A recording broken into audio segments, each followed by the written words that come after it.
Chào mọi người, kỳ nghỉ hè của mọi người như thế nào? Đã rất lâu rồi mình mới ra clip và cũng đã rất lâu rồi mình mới đến trường để quay clip. Thực ra mình bắt đầu series xây dựng phòng thí nghiệm của mình từ tận năm ngoái, cuối năm ngoái cơ mình nhớ là như vậy. Nhưng mà từ lúc đó đến giờ thì mình cũng chỉ có quay vài clip ở trong phòng thí nghiệm thôi. Lý do là vì mình từ tháng 1 đến tận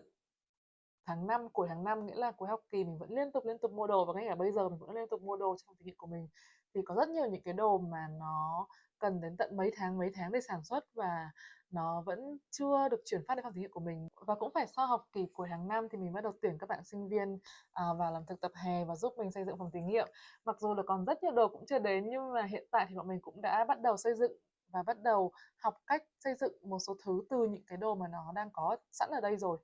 Và từ lúc mà các bạn sinh viên đến đây thực tập hè, tức là cách đây khoảng 1 tháng trước đến bây giờ thì nó thay đổi rất là nhiều rồi so với những cái video trước mà mình đã đăng. Và không để mọi người phải chờ thêm lâu nữa, mọi người hãy cùng đi với mình đến phòng thí nghiệm của mình để xem phòng thí nghiệm hiện tại của mình đã thay đổi nhiều như thế nào nhé. Như mọi người thấy bây giờ lab mình có laser vậy nên là mình có đèn báo hiệu khi mà laser đang sử dụng. Ngoài ra là khi đi từ cửa vào thì mình cũng sẽ có rèm che chắn đầy đủ để laser không bị ảnh hưởng đến những cái người xung quanh. Và ngay trước cửa vào thì mình cũng có những cái kính laser để bảo vệ an toàn cho mắt. Ngoài ra, bên cạnh những cái tủ của mình thì bây giờ cũng đầy những cái dụng cụ quang và những dụng cụ chân không. Ta-da, đây là lab mình trông rất khác ngày xưa đúng không? Thực sự là hơi bừa bộn một chút tại vì bọn mình đang tích cực xây dựng phòng thí nghiệm ở đây. Thực ra cái thí nghiệm của mình rất là nhạy cảm với chân không bởi vì mình làm lạnh nguyên tử cesium để làm những cái tính toán lượng tử. Tuy nhiên nếu xung quanh những cái hạt cesium đấy lại có những cái hạt nguyên tử nóng hơn va vào nó thì mình sẽ bị mất hạt nguyên tử cesium đấy hoặc là những hạt nguyên tử cesium đấy sẽ không còn chính xác để làm tính toán lượng tử nữa. Vì vậy nên là trong cái môi trường làm thí nghiệm của mình thì phải có một độ chân không rất là lớn và gần như là không có một cái loại hạt nào khác ngoài hạt cesium đấy ra. Chính vì thế nên là mình phải khiến cho cái môi trường xung quanh của nó ở trong một cái trạng thái chân không rất là cao, tức là một cái áp suất thấp hơn bình thường rất là nhiều. Ví dụ như là bình thường áp suất không khí, khí quyển bình thường là 1000 hectopascal khoảng đấy, thì áp suất trong cái phòng thí nghiệm của mình nó phải khoảng tầm 1/100 triệu hoặc là thấp hơn như thế, nghĩa là bọn mình hy vọng có một cái phòng chân không khoảng tầm 10 mũ trừ 11 hoặc 10 mũ trừ 12 hectopascal. Thì đây là cái phòng chân không của mình mà học sinh đang xây dựng và bọn mình đang hoàn thiện dần dần trong những cái tuần tới. Cái phòng chân không này được tạo ra từ những cái linh kiện khác nhau, từ những cái cửa kính này, những cái mối nối này, hoặc là những cái van này thì đều được lắp ráp vào với nhau. Thì làm cách nào để mà mình có thể lắp ráp những cái linh kiện với nhau khiến cho chúng thật là kín mà chúng không bị rò rỉ khí từ bên ngoài vào, không bị ảnh hưởng bởi không khí bên ngoài và vẫn có một cái độ chân không rất là lớn. Trên mỗi cái linh kiện này đều có một cái lưỡi dao rất là sắc. Đây để mình zoom vào cho mọi người nhìn thấy thì đây là một cái lưỡi dao rất là sắc và mỗi một cái linh kiện đều có lưỡi dao này thì mình sẽ đặt miếng đồng vào giữa hai linh kiện khi mà mình nối chúng vào với nhau. Thì đồng là một kim loại khá là mềm, khi mà mình đặt một cái miếng đồng vào giữa hai cái linh kiện và mình ép hai cái linh kiện ở với nhau với hai cái lưỡi dao rất là sắc thì hai cái lưỡi dao này sẽ tác dụng một cái áp suất rất là lớn lên cái miếng đồng đó và khiến miếng đồng nó bị biến dạng và khiến miếng đồng nó gần như là làm kín cái mối nối giữa hai cái linh kiện với nhau. Ví dụ như là đây mình zoom vào miếng đồng này thì mọi người có thể thấy là sau khi bị ghép thì cái miếng đồng này nó có hằn một cái vết như thế này. Và mỗi lần mà mình tạo ra một khớp nối thì mình luôn phải sử dụng một miếng đồng mới, một miếng đồng chưa hề bị cắt, chưa hề có cái vết nào. Và cách để có những cái mối nối kín giữa những linh kiện đó là những cái linh kiện này phải siêu sạch, nghĩa là khi sử dụng những cái linh kiện này mình luôn phải sử dụng găng tay này và mình luôn phải chắc chắn là những cái lưỡi dao này nó sạch, nó không bị bám dầu hoặc là nó không bị bám những cái chất bụi bẩn khác. Vì vậy nên là mình sử dụng acetone. Acetone sẽ loại bỏ những loại dầu mỡ và những cái chất béo khác. Sau khi lau bằng acetone thì mình sẽ lau lại bằng isopropyl và methanol, là hai chất để mà bỏ đi những cái bụi bẩn trên cái bề mặt của cái lưỡi dao này. Mình cũng phải rất là cẩn thận để mà mình không làm hỏng cái lưỡi dao này vì nó rất là sắc. Và để lau những cái linh kiện này thì mình sẽ sử dụng một loại khăn giấy gọi là Kim Wipe. Trông thì nó rất giống khăn giấy bình thường đúng không? Nhưng mà nó đắt hơn khăn giấy bình thường rất là nhiều tại vì khăn giấy bình thường của mình nó sẽ rơi ra những cái sợi li ti bụi mà nó sẽ làm bẩn cái phòng chân không của mình. Trước hết là mình sẽ nối cái vòng chân không này vào một cái máy bơm, đây là cái máy bơm của mình và nó có thể bơm chân không trong cái phòng này đến tầm 10 mũ trừ 7 khoảng đấy, 10 mũ trừ 7 hectopascal. Và khi mà cái phòng chân không này ở dưới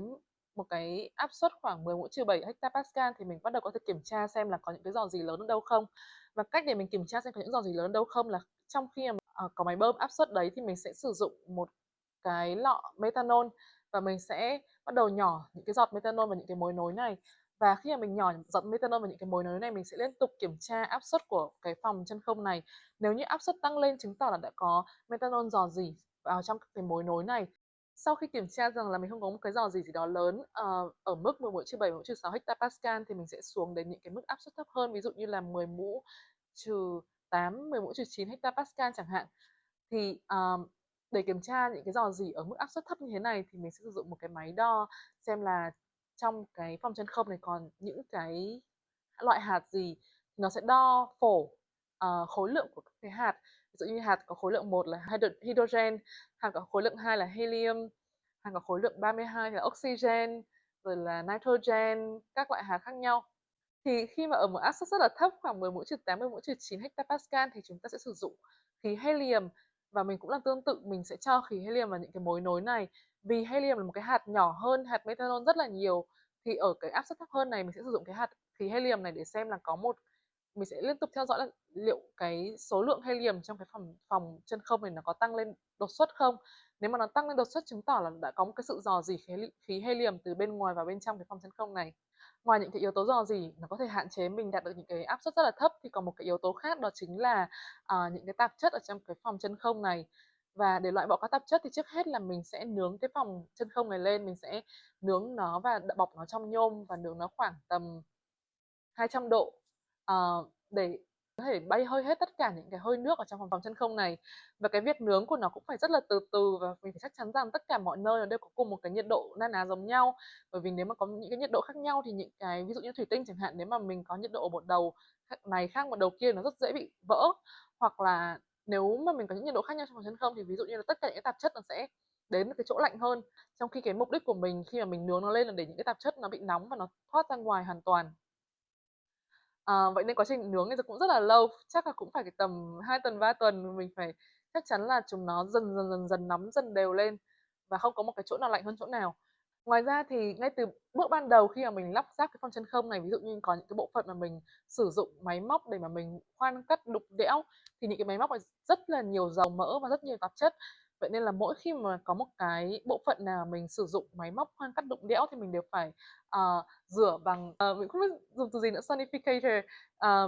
Máy đó nó sẽ rung lên và nó sẽ loại bỏ các tạp chất ra.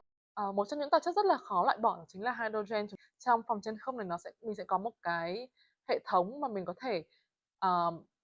đưa dòng điện đi vào để mà nó có thể khiến cho những cái hydrogen này nó cũng sẽ bay hơi và sẽ bị bám vào những bề mặt khác. Cảm ơn mọi người đã theo dõi video đến đây, cũng đã khá là dài rồi. Hy vọng là mọi người đã hiểu thêm một chút về những cái hệ thí nghiệm mà phải ở trong một cái phòng chân không áp suất rất là thấp. Và hy vọng là ở những video tiếp theo thì mình có thể giới thiệu cho mọi người thêm về những cái hệ quang, những cái thí nghiệm khác ở trong thí nghiệm của mình, ví dụ như là sóng radio, các cái thí nghiệm như vậy. Mình cảm ơn nhé và hẹn gặp mọi người ở những video tiếp theo.